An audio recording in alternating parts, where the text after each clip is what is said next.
Hey boo, hey, how are you guys doing? Hope you guys are having an amazing Sunday. I'm having a okay Sunday, not gonna lie. um, my name is Lakunia Gibson. Welcome to my channel. I'm a beautiful mess here. I just give you some words of encouragement to make you feel good about the decisions you've made in life. Whether you think they're right or wrong, they all still lead to the destination that you are destined to be at. And so today I usually have like a whole setup, right? I have like my notes and the topic I want to talk about. I don't have that. I just kind of have like, I just want to talk to you guys. I don't know if you'll get something out of this or not, but mainly for me, honestly, all the videos are really for me because I'm like having therapy with myself and praying that it reaches you guys. But I do want to start with a quote. And so I have a quote that says, "I can be changed by what happens to me, but I refuse to be reduced by it." Last week was Maya Angelou said that. And last week was a really rough week for me. I just was really in a heavy spot with grief. The realization that I'll never be able to speak to my mother again and like hear Jamin say, "Hey, Queena," like when he sees me. And so that's how the week started. My sisters and I are dealing with something from my mother. I'm very proud of us because we're handling it like it wasn't an argument. We were just like, handling, doing what we got to do. And then somebody hit Jacob. For those who don't know, his name is Jacob Harvey. He's a 2018 Volkswagen Jetta. That's my boo. We've been through a lot together.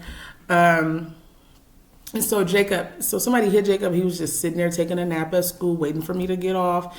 He was minding his business, and somebody hit the front end of him. And thankful that it happened at school and not at a grocery store because I was able to pinpoint the person. But the reality for me was, it was just heightened the moment because I was already in such a high state of just sadness.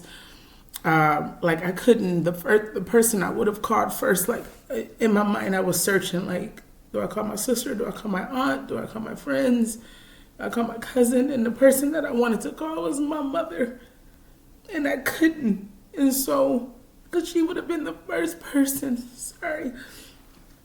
she would have been the first person that I called.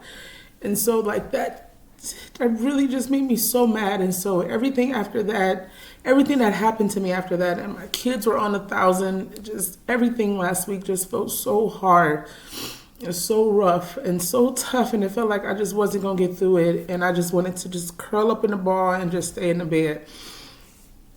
But if I had a word, by the end of this week, I had to have a real conversation with the Holy Spirit. And like even talking to my cousin, she helped me a lot see some things. The thing that the Holy Spirit told me, because I felt like I couldn't hear God, but the reality is I did hear God, and sometimes we do that, and it's because it's not what we want to hear. We feel like we don't hear Him. But the reality was, He was talking to me all last week. He said, "At least your car didn't get hit at a grocery store. You'd have been out of luck with insurance and all of that. You'd have had to take care of it yourself, or at least, I don't know, it's just so many things." And one of the things, the main thing that the Spirit was telling me was that, I'm still keeping you, I'm preserving you. And I also had to remind myself that, from a quote from Sarah Jakes, like I couldn't be swayed by the outside things that were happening to me to stop me from going towards my goal. I still worked out. I still ate right 70% of the time. I still pressed forward on the things that I had. I didn't let all of that sadness stop me. Before, it would have stopped me and I would have had a real shitty week and I wouldn't have done anything, but I didn't let it stop me because I had made a decision a long time ago that I wouldn't be swayed by what was going on around me to be able to hit my goals.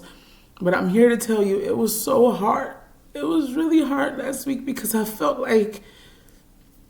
just felt really low. I don't feel that low today. And again, guys, I'm not suicidal. I don't want nobody to think that I am. I'm not suicidal or anything like that. It was just a rough week. And so I'm just here to tell you, like, I know things will get rough, and they're bound to get rough. It's a given. Your life will definitely be rough at points. But you have to make a decision that this is the destination you set out to go, you set out to do, you set out to obtain these goals and reach them. And you just can't be swayed by what's going on around you. I don't care how bad it get. I don't care how rough it seems. If you got to take a break, but just don't give up on yourself or give up on your goals, no matter what it's looking like around you. But if you have to regroup, but go back. So That's it, guys. I love you guys, and I pray that you guys have an amazing week. Please pray my strength this week. And I love you guys. And remember to forgive yourself and love yourself. Okay, bye.